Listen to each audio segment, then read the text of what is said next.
रामगिरी ने आते ही हमारे हुजूर मोहम्मद मुस्तफा सल्लल्लाहु अलैहि वसल्लम की शान में गुस्ताखी कर दी। मुख्यमंत्री जो है शिंदे साहब, वो एक मंच पे उसी दिन बैठते हैं उसके साथ और बोलते हैं कि रामगिरी का बाल भी मैं बाका नहीं होने दूंगा। वो आके डायरेक्ट बोलता है कि रामगिरी के बारे में कुछ बोला मस्जिद में घुसूंगा, चुन चुन के मारूंगा। अरे भाई, चुन चुन के मारेगा तो हम लोग क्या तेरे को पागल पागल दिखते हैं? हम लोग के हाथ में चूड़ियां पहन के तो नहीं बैठे हैं ना। और इस तरह के अल्फाज यूज कर रहा है। और मैं तो आपके मन से भी बोल रहा हूँ कि भाई ठीक है, आजा, जो मस्जिद में बोलता है मैं बैठा हूँ, आएगा तो 2 टांग पे, लेकिन यकीन है मुझे बेटा तू जाएगा तो स्ट्रेचर के ऊपर। डरने धम देखो, मारने की धमकी है। मुसलमान डरता किसी के बाप से नहीं, मैं आपको डायरेक्ट बात बता रहा हूँ। मुझे बोलने तो दो, मेरी आवाज को यहाँ दबाने की कोशिश मत करो। हालांकि मेरी आवाज बहुत बाबा से वारिस पठान पहले तो हमको छेड़ो मत, और छेड़ोगे तो छोड़ेंगे भी नहीं। हमारी जुबान की आतिशबाजी का मुकाबला। आप लोग बार बार बोलते हो हिंदू खतरे में। अरे हिंदू कैसा खतरे में?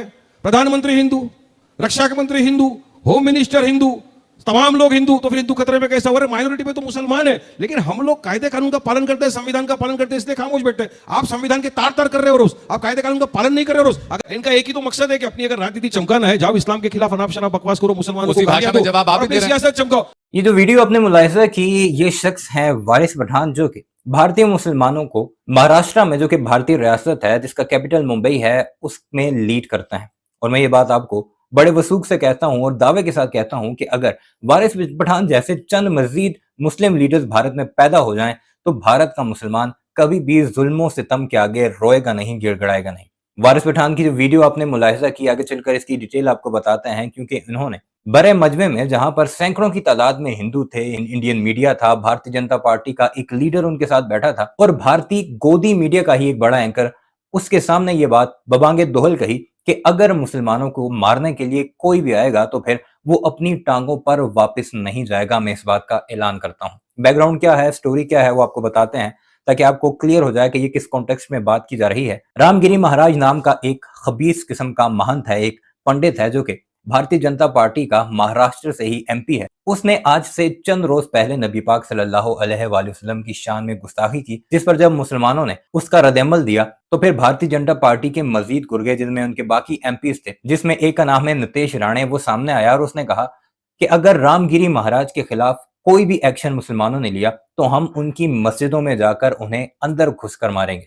इतना ही नहीं, महाराष्ट्र का जो सीएम है एकनाथ शिंदे, उसने ये बयान दिया कि हम रामगिरी महाराज को मुसलमानों की तरफ से हाथ तक नहीं लगाने देंगे।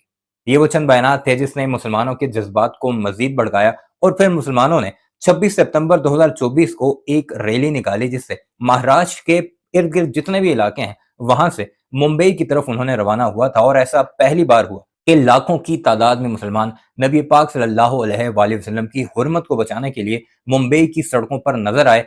इस रैली को मुंबई तिरंगा रैली का नाम दिया गया। उसमें कोई अनकॉन्स्टिट्यूशनल बात नहीं की गई, लेकिन वही सब कुछ हुआ जो कि भारतीय जनता पार्टी हमेशा से मुसलमानों के साथ करती आई है। एकनाथ शिंदे ने मुसलमान लीडर से मिलने से इनकार कर दिया। यह है वो बैकग्राउंड, वो कॉन्टेक्स्ट जिसके बारे में इस वीडियो में बात हो रही है। और अब सुनिएगा कि वारिस पठान ने कैसे मुंह तोड़ जवाब दिया भारतीय जनता पार्टी के गुर्गे के सामने, उन्हीं के लोगों के सामने, और ये तक कहा कि अगर मुसलमानों की मस्जिद में तुम अगर घुसते हो, उन्हें हाथ तक लगाते हो, तो तुम अपनी टांगों पर वापस नहीं जाओगे। साथ ही साथ एक और बात कि हमें तुम छेड़ोगे तो हम तुम्हें छोड़ेंगे नहीं, क्योंकि मुसलमान किसी से डरता नहीं है। आइए आपको सुनाते हैं कि वारिस पठान ने कैसे मुंहतोड़ जवाब दिया भारतीय जनता पार्टी के गुर्गे को और साथ ही साथ गोदी मीडिया एंकर को।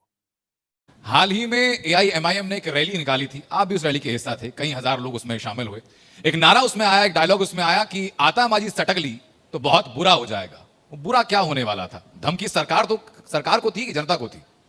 देखिए साहब, आपका सवाल का जवाब मैं थोड़ा सा विस्तार में दूंगा, क्योंकि बहुत इंपॉर्टेंट टॉपिक आपने छेड़ा है। महाराष्ट्र में चुनाव होने वाले, अब चुनाव के पहले भाजपा की जो महायुति बनी है महाराष्ट्र में, इनको पता है कि ये डब्बा गुल्ले हारने वाले, क्योंकि डेवलपमेंट विकास के नाम पे कुछ किया नहीं है। तो इन लोगों ने क्या किया कि अपनी वही पुरानी स्टाइल, भड़काऊ भाषण देने वाले नफरती कुछ चिंटुओं को छोड़ दिया। पहले आया रामगिरी ने आते ही हमारे हुजूर मोहम्मद मुस्तफा सल्लल्लाहु अलैहि वसल्लम की शान में गुस्ताखी कर दी। उन्होंने अपने अल्फाज से भारतीय मुसलमान नहीं, पूरे विश्व के जितने मुसलमान हैं उनके दिलों को ठेस पहुंचा दी। हमने कहा उसके खिलाफ एफआईआर करो। अब एफआईआर तो दूर की बात है, मुख्यमंत्री जो है शिंदे साहब, वो एक मंच पे उसी दिन बैठते हैं उसके साथ और बोलते हैं कि रामगिरी का बाल भी मैं बाका नहीं होने दूंगा। तो कहां से हमको इंसाफ मिलेगा? अब ये खत्म नहीं होता तो 2-4 दिन के बाद वो दूसरा आ जाता है, छोटा वाला राणे, वो तो आके सीधा बोलते थे। राणे की बात कर रहे हैं आप? हाँ, अरे उसी का छोटा नन्ना मुन्ना बच्चा, मैं उसको बोलता हूँ स्कूल बॉय, छोटी चड्डी। ज्यादा नहीं बोलूंगा वरना बात आगे चले जाएगी, टॉपिक से हटना नहीं। वो आके डायरेक्ट बोलता है कि रामगिरी के बारे में कुछ बोला मस्जिद में घुसूंगा, चुन चुन के मारूंगा। अरे भाई, चुन चुन के मारेगा तो हम लोग क्या तेरे को पागल पागल दिखते हैं? हम लोग क्या हाथ में चूड़ियां पहन के तो नहीं बैठे हैं ना। और इस तरह के अल्फाज यूज कर रहा है। और मैं तो आपके मन से भी बोल रहा हूँ कि भाई ठीक है, आजा, जो मस्जिद में बोलता है मैं बैठा हूँ, आएगा तो 2 टांग पे, लेकिन यकीन है मुझे बेटा तू जाएगा तो स्ट्रेचर के ऊपर। डरने धम देखो ये मारने की धमकी है। मुसलमान डरता किसी के बाप से नहीं, मैं आपको डायरेक्ट बात बता रहा हूँ। हम लोग संविधान को मानते हैं, कायदे कानून का पालन मुसलमान को डरा कौन रहा है सर? अरे ये लोग ही डरा रहे हैं। इनका एक ही तो मकसद है कि अपनी अगर राजनीति चमकाना है, जाओ इस्लाम के खिलाफ अनाप शनाप बकवास करो, मुसलमानों को उसी भाषा में जवाब आप ही दे रहे हैं। सियासत चमकाओ। अब इसी को लेकर अगर आप उस पर एफआईआर है, उसको अरेस्ट नहीं करते, कुछ नहीं करते, तो हमने एक आह्वान दिया गवर्नमेंट को। हमने कहा अगर 5 दिन के अंदर आपने दोनों को हिरासत में नहीं लिया तो हम मुंबई आएंगे, संविधान देंगे मुख्यमंत्री को और चलो मुंबई तिरंगा रैली निकालेंगे। संविधान क्यों देंगे मैं आपको बताता हूं। देश संविधान से चलेगा, कायदे कानून से चलेगा। अब अगर कायदा कानून मुफ्ती सलमान अजहरी के लिए है कि जिन्होंने एक अशार पढ़ा, किसी को कुछ बोला भी नहीं, उनको उठा के आपने सीधा जेल में डाल दिया।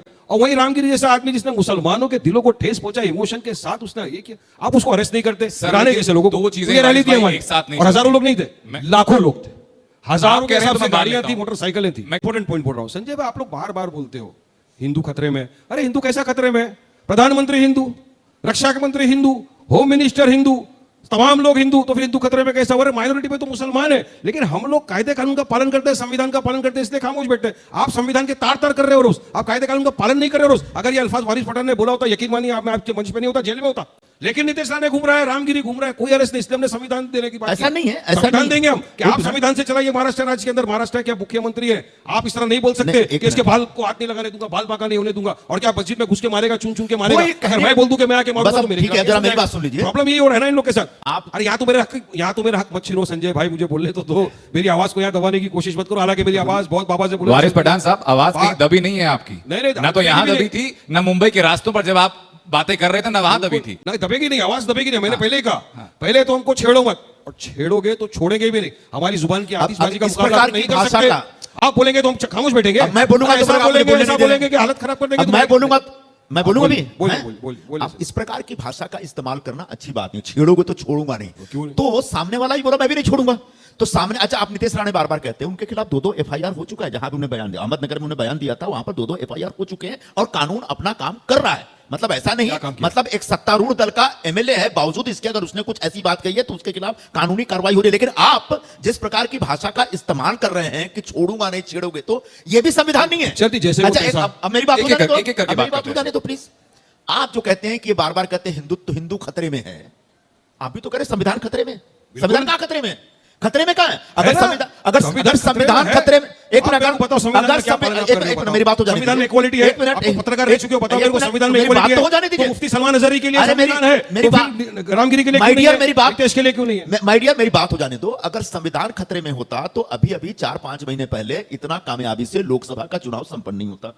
सामने क्रम वीडियो अपने मुलाहिज़े की कमेंट सेक्शन में इस बारे में अपनी राय का इजहार जरूर कीजिएगा और खासकर भारतीय मुस्लिम लीडर वारिस पठान की जो बातें आपने सुनी उसके बारे में आप क्या राय रखते हैं वो भी जरूर तहरीर कीजिएगा और हमारे इस चैनल ऑफ द स्क्रीन को भी जरूर सब्सक्राइब कीजिएगा।